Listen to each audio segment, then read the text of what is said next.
Hey everybody, and welcome back. Today we're going to be taking a look at the newest additions to the Star Citizen universe, the Drake Golem and the ATLS Geo.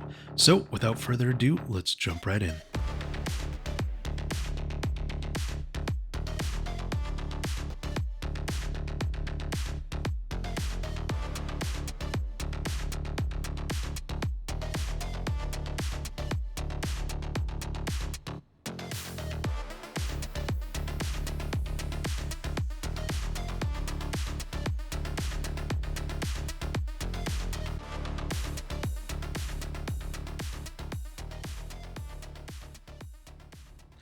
Hey there everybody, today we're going to take a look at the newest ship to Star Citizen, the Drake Golem. This is a new mining starter ship. We'll go ahead and take a look at its pricing, we'll take a look at its components, and then we're going to wrap things up by taking a look at the new ATLS Geo. That is the new mining power suit that can do things that both hand mining and vehicle mining can do. It's going to be pretty pivotal, I think, for a line in mind. So stay tuned. You're not going to want to miss out. All right, so let's go ahead and talk pricing on the Golem. So the Golem can be purchased in 3 different ways. Standalone for $60, War Bond standalone for $55, or the third option, you can get this as a starting pack. So for anybody who's new to the game, you can buy this as a game package that will also come with this ship.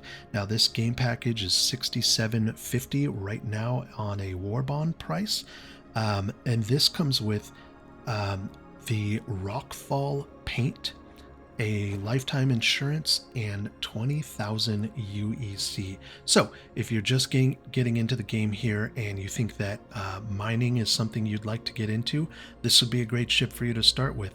Now with the Rockfall paint, I took a look around and I believe that the Rockfall paint comes only with this starting package. So if you get the starting package, it looks like you'll get an exclusive skin for that package. Maybe they'll open that up to be purchased separately later, but it looks like right now the Rockfall paint is specific to that starting package.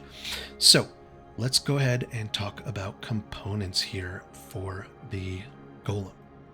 This ship comes stock with one size 1 bulwark shield that comes out to 1,850 bubble shield with 83 HP per second. This also comes stock with one size 1 fortitude power plant, one size 1 Thermax cooler, and one size 1 Goliath quantum drive. Now this quantum drive comes out to a 215,000 kilometer per second max speed with a max distance of 95 GM. Now for reference, a 50 GM jump in the ship would come out to 4 minutes and 20 seconds. So not the fastest quantum drive out there, but for a size 1, it is pretty good. Maybe something you might want to look into upgrading, but stock, it's not too bad. Now for weaponry on this ship, you start with 2 size 1 CF117 Bulldog laser repeaters, and somewhat uniquely, this starts with 2 size 1 Spark 1 missiles, which is not too bad. If you compare this to, say, like the Prospector, which I think would be the closest ship that you could compare this ship to, that one does not have rockets. Now neither does the Vulture, which is a salvage ship. So kind of interesting that this one comes stock with 2 missiles. I mean, they're not really going to help you that much in a fight. I think they'd be more there to deter somebody maybe, but just kind of cool that they have that in there. Now for the mining laser on this ship, this comes with the Pittman mining laser, which is bespoke to this ship. You cannot change the mining laser on the ship, though it does have several spots for mining modules, so you can change it up a little bit in that regards. Now for storage, this comes with 2 16 SCU storage pods for a total of 32 SCU of mining storage. Now if we're going to go back to comparing this to the Prospector, it has exactly the same total amount. The Prospector has 4 8 SCU boxes, also for a total of 32 SCU. So they're very comparable ships in that regard. All right, let's go ahead and take a look around at this ship, and then we'll wrap it up by taking a look at the Geo. So starting off, to get these out, I've found that it's easier just to pull them out of the back of the ship, both of them here. So if you're going to pull your storage off, just go ahead and pull them out of the back here. So there's two of them. You just pop them right out through the back here, stick them off to the side. Now what this does here is this allows you to get to the components of the ship, which are hidden up in and around these two storage pods here. So you can see on one side, if you open that side panel, you have components here. On the other side, more components. And then in the top here, you can see the mining laser retracts right into the top there. Down here at the end, you have another components bay. This opens up right here for 3 more of your components. It's got your fuses in it as well. Now up here on the top, you have one more rack of components, which you will find the button for down on the side over here. You'll go down over here, and it's the button next to the side button there. Now this opens up the rack of components that are up in the top of the ship. So if you're ever wanting to pull these out, mess around with them in this manner, you're going to have to pull these storage bins off. Now to put them back in, it's very easy. You just slide them back in the end here, and they'll just pop right back in place. Now up here next to the cockpit of the ship, on one side you have a rack that can fit a pistol and a multi-tool there, and you also have your integrated storage bin here. So you click this button. I have found it a little wonky. Sometimes it didn't want to work, so I had to go in and pull up the radial menu and tell it to loot. Same with the weapon racks. Sometimes they wanted to open, sometimes they didn't. I also had some weird stuff going on with the landing gear, but on the other side here, you have a rifle slot as well. The other thing that you have on this side is your fuel port. So right here, you can click this here and your fuel port. Again, another thing, it feels like everything's sticky on the ship. Nothing wants to work the first time, but if you just click it, or you click it a couple times and wait, I found that it'll pop open after a few seconds.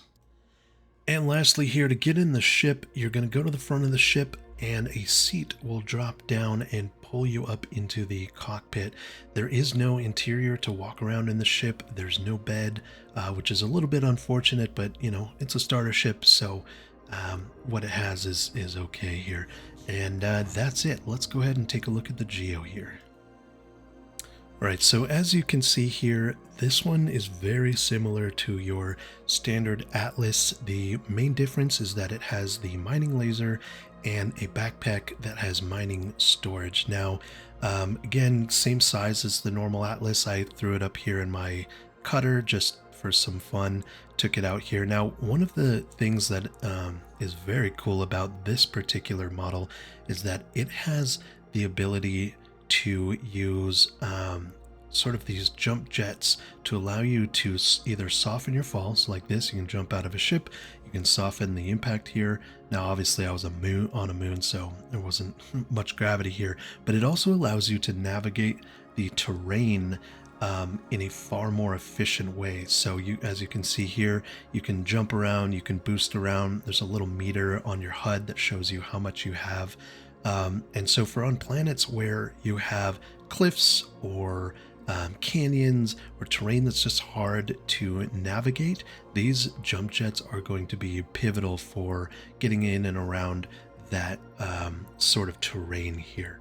Now let's go ahead and take a look at this thing up close here. So you can see on that side there, we've got a module attachment point. On the back here, this is how you're going to open it up and get to the storage here, which has a storage capacity of 10 CSCU. So not a ton there, but you can swap these out. And, you know, if you're doing gem mining, I think that's okay if you have somebody who's with you and can help you swap them out.